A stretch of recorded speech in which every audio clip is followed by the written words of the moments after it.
안녕하십니까. 저는 대건고등학교 대건무크 동아리의 3학년 6반 16번 오현우라고 합니다. 저는 오늘 콜라드 로렌츠의 각인이라는 이 임프린팅에 대해서 설명하려고 합니다. 먼저 이것에 들어가기 전에 저는 이런 식으로 진행할 것이고, 목차는 먼저 각인이란 무엇인지 설명드리고 난 뒤 콜라드 로렌츠라는 사람에 대해서 설명드리고, 그리고 동물 비교 행동학, 콜라드 로렌츠가 발전시킨 동물 비교 행동학에 대해서 설명드리고, 그리고 동물의 의, 우리의 삶에서 동물이 어떤 의의를 가지는가에 대해서 설명드리도록 하겠습니다. 먼저 본격적인 발표에 들어가기 전에 각인이란 어떤 것인가 먼저 맛보기로 조금 영상 같은 걸 보시도록 하겠습니다.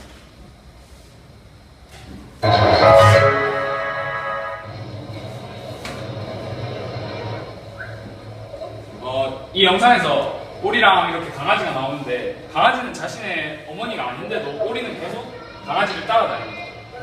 이렇게 연속적인 동작을 보면 오리가 한순간 일시적인 것이 아니라 강아지가 계속해서 따라다니는 모습을 보실 수 있습니다.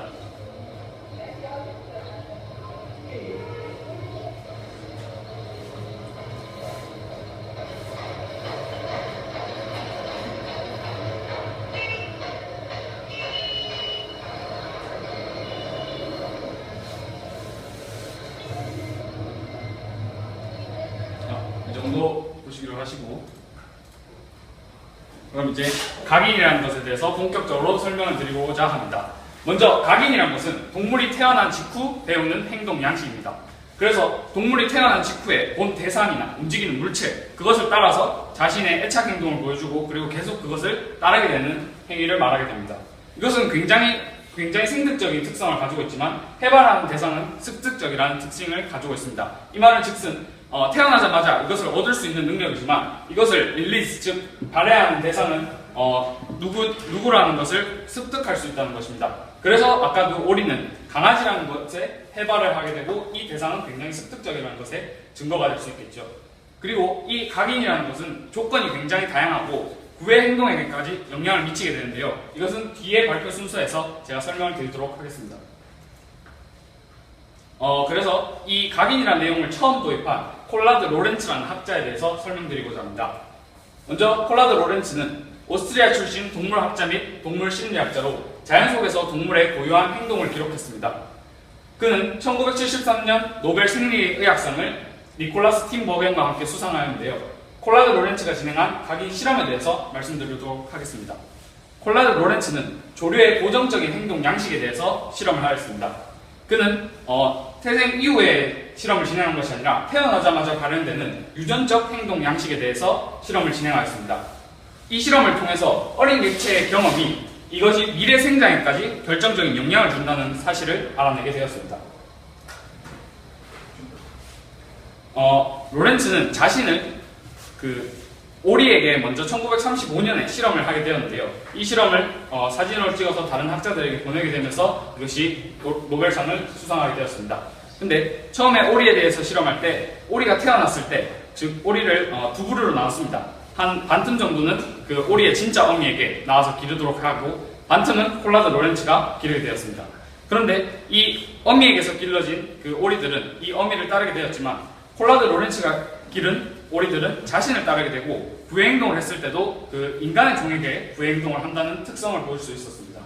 그래서 콜라드 로렌츠가 각인시킨 거위들과 여러 가지 조류들에 대해서 먼저 영상을 보시도록 하겠습니다.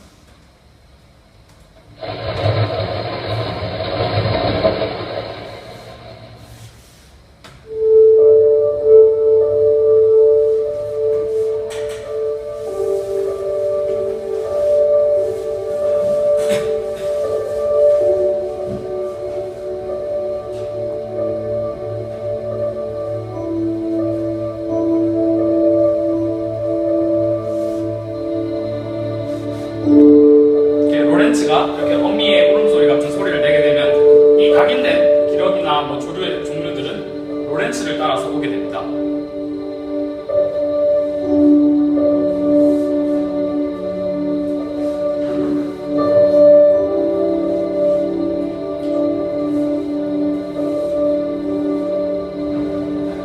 이렇게 새끼 오리나 고이들을 가지고 실험했을 때도 로렌츠가 여기서 빨리 걷게 되면 로렌츠를 따라서 빨리 걷는 오리들을 볼 수 있습니다. 그리고 로렌츠가 수영을 하러 들어갔을 때는 오리들도 헤엄치는 모습을 볼 수 있죠. 이렇게 이 새끼 거위들이나 오리들은 로렌츠를 어머니로 각인하고 이 어머니를 따르게 되는 애착 행동을 보이게 되고 이 어머니에게 잘 보이게 되는 행동을 보이고 싶어 합니다.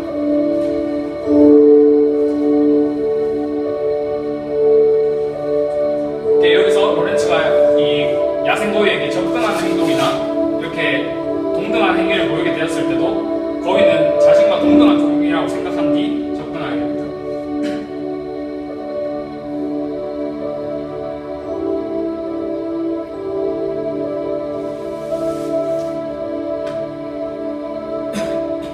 네.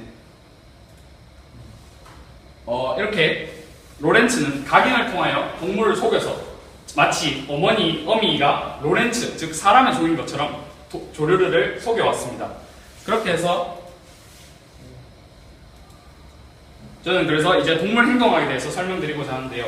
처음에 제가 조건이나 그런 것들이 굉장히 다양하다고 말씀드렸는데 이 조건 중에 하나가 이 바로 결정적 시기입니다. 이것은 심리 특성이나 행동, 즉 동물의 심리 특성이나 행동이 특정 시기가 지나게 되면 이것을 획득할 수 없게 된다는 것입니다. 이거는 굉장히 발달의 비가역적 성질이라고 말씀드릴 수 있겠는데요.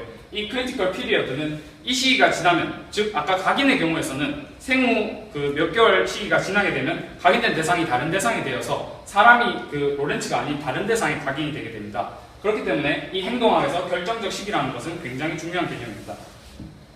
또한 이 동물 행동학의 정의를 말씀드리자면 동물에게 자극을 주고 이에 반응을 이끌어내어 그에 따른 행동을 분석하고 그것에 대한 특정한 의미를 탐구하는 것이 바로 동물 행동학입니다. 그래서 이 동물 행동학의 발전은 먼저 로렌츠가 시작을 하고 니콜라스 팀버겐과 존 볼비에 인해서 발전되게 되었는데요. 그러면 니콜라스 팀버겐과 존 볼비에 대해서 말씀드리도록 하겠습니다. 니콜라스 팀버겐은 이 행위들이 왜 어떤 이유에서 이렇게 발현되느냐 이 점에 주목하는데요. 그는 즉각적, 발달적, 기능적응적, 진화적 원인에 이 행동을 두게 되었습니다. 즉각적 반응은 만약 어머니와 아이가 대화를 나누고 있다가 어미가 갑자기 굳은 표정이나 싸늘한 대우를 하게 되면 아이들은 굉장히 불안감에 휩싸여서 어미에게 애착 행동을 얻어내려 할 것입니다. 거기에 원인을 둔 것이 바로 즉각적 원인이고요. 발달적 원인은 과거에 어떤 일을 겪고 그게 발달되어서 성인에 영향을 미칠 수 있다는 것이 발달적 원인이고, 기능 적응적 원인은 어미에게 이렇게 잘 보이고 애착 행동을 했을 때 좀 더 생존율이 높았다. 이것이 바로 기능 적응적 원인입니다. 또한 진화적 원인은 과거의 어떤 요인에 의해서 이런 특성이 진화되게 되었고 그 때문에 이런 행동이 보이게 된다. 이게 바로 진화적 원인입니다. 그래서 결국 그는 그때 전체적으로 퍼져 있던 행동주의와 굉장히 상반된 그런 주장을 하게 되었는데요. 그 행동주의는 외부의 어떤 요인이 이 행동에 영향을 미친다는데 원인을 주었고, 이 동물 행동학자들은 그를 굉장히 미시적인 원인에 그런 요인을 준다고 생각하고, 이 요인은 그런 것이 아니라 계책 발생적, 즉 본능적 원인에 의해서 이런 행동이 발현된다고 말했습니다. 또한 다음은 존 볼비에 대해서 설명드릴 건데요. 아까 그 애착 행동에 관해서 계속 말씀드렸는데, 이 갈가막이라는 것에 대해서 로렌츠가 실험을 했을 때 각인된 대상이 이후에 그 짝짓기 시기가 됐을 때는 로렌츠나 아니면 다른 사람에게 이런 구애 행동을 보인다는 것까지 볼 수 있었습니다. 그래서 존 볼비는 이것을 조류에 국한된 것이 아니라 좀 더 발전시켜 인간의 애착 행동에도 적응시키려고 하였습니다. 여기서 중요한 것은 이것을 뒷받침해주는 실험이 해리 할로의 새끼 원숭이 실험입니다. 새끼 원숭이를 어미에게 격리시킨 뒤 철조망으로 만든 인공 원숭이와 교류하게 하였습니다. 그런데 이 새끼 원숭이는 따뜻한 헝겊이 쓰인 이런 원숭이와 우유를 주는 원숭이를 두 개의 형체를 가질 수 있었습니다. 하지만 이 새끼 원숭이는 우유를 선택하는 것이 아니라 어미의 따뜻함, 즉 사랑을 선택하고 어미에게 애착 행동을 얻어내려 하는 것을 볼 수 있었습니다. 그래서 동물에게 이 애착 행동과 그리고 구애에 대한 행동은 굉장히 중요하다는 것을 말씀드릴 수 있겠죠. 그래서 저는 마지막으로 동물 행동학과 동물의 의의에 대해서 말씀드리고 싶습니다. 먼저 동물 행동학과 심리는 우리에게 굉장히 중요한 작용을 한다는 걸 강조하고 싶습니다. 왜냐하면 아까도 보실 수 있었지만 이것이 동물의 애착 행동은 여기서 그치는 것이 아니라 인간에게 발전시켜 인간에 적응시킬 수 있는 그런 실험의 산물로 발전될 수 있습니다. 그렇기 때문에 동물 행동과 심리를 좀 더 탐구하다 보면 우리는 결국 인간 발달과 인간 심리, 인간 의학에 대한 발전을 얻어낼 수 있을 것입니다. 그래서 우리는 특히 동물의 중요성을 간과하지 말아야 되고 동물의 중요성을 좀 더 부각할 수 있는 실험을 하는 것이 중요하다고 생각합니다. 제 발표는 여기까지였습니다. 감사합니다.